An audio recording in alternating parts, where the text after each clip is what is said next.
جیسے ہی جمال کو پتہ چلتا ہے کہ نصیر رکشی کے چکروں میں پھر رہا ہے اور وہ اسما کو طلاق بھی دے رہا ہے یا اسما اس سے خلا لے رہی ہے، تو وہ فوراً اپنے بھائی کے پاس جاتا ہے اور جا کر اس سے بات کرتا ہے۔ اس کو کہتا ہے کہ یہ میں کیا سن رہا ہوں، تم شادی شدہ ہونے کے باوجود پھر اس رکشی کے پیچھے پھر رہے ہو، حالانکہ تم جانتے ہو کہ وہ اچھی لڑکی نہیں۔ نصیر کہتا ہے کہ آپ اس طرح نہیں کہہ سکتے، اب وہ میری عزت بننے جا رہی ہے اور آپ اس کے بارے میں کوئی غلط الفاظ مت استعمال کیجیے۔ جمال کہتا ہے کہ میں یہاں تم سے بات کرنے آیا ہوں، تمہاری بکواس سننے نہیں۔ تم اس لڑکی کے چکروں سے نکلو اور اپنے گھر کو دیکھو اور اپنی بیوی کو دیکھو۔ نصیر کہتا ہے کہ میں اب اس سے شادی کرنے کا فیصلہ کر چکا ہوں اور میں اس سے پیچھے نہیں ہٹوں گا۔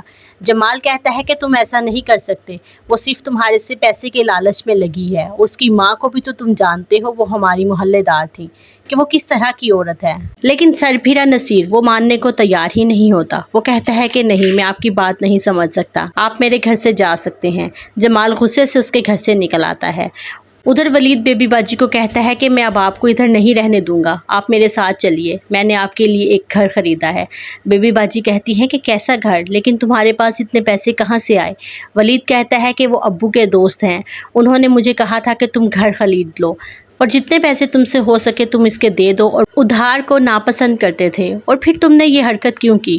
ولید کہتا ہے امی یہ میری مجبوری تھی، کیونکہ میں آپ کو اس گھر میں اب نہیں رہنے دوں گا، میں آپ کو ان تینوں بیٹوں کے ساتھ نہیں رہنے دے سکتا، کیا پتہ کل کو پھر آپ کو آپ کی بہویں باہر نکال دیں، پھر آپ کہاں جائیں گی، اور میں اس سچویشن کو برداشت نہیں کر سکتا۔ دوستوں آنے والی قسطوں میں آپ دیکھیں گے کہ ولید وہ گھر اپنی ماں کے نام لگا دیتا ہے، اور وہ اس لیے لگاتا ہے تاکہ اس کی ماں کے لیے ایک سہارا بنا رہے اور اس گھر سے اس کو کوئی نہ نکال سکے۔ ولید اچانک دیکھتا ہے کہ اسما بھی اپنے کمرے میں بیٹھی رو رہی ہوتی ہے۔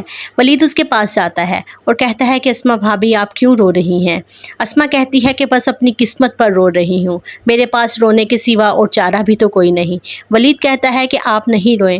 ولید اپنی بھابھی کے آنسو صاف کرتا ہے اور کہتا ہے کہ آپ میری بڑی بہن ہیں اور آپ امی کے ساتھ اس گھر میں رہیں گی۔ اس طرح بیبی باجی اور اسما اکٹھی اس گھر میں رہیں گی اور وہ گھر بیبی باجی کے نام ہو جائے گا۔ جو کام صدیقی صاحب اپنی زندگی میں نہ کر سکے وہ ان کے سب سے چھوٹے بیٹے نے کر دکھایا۔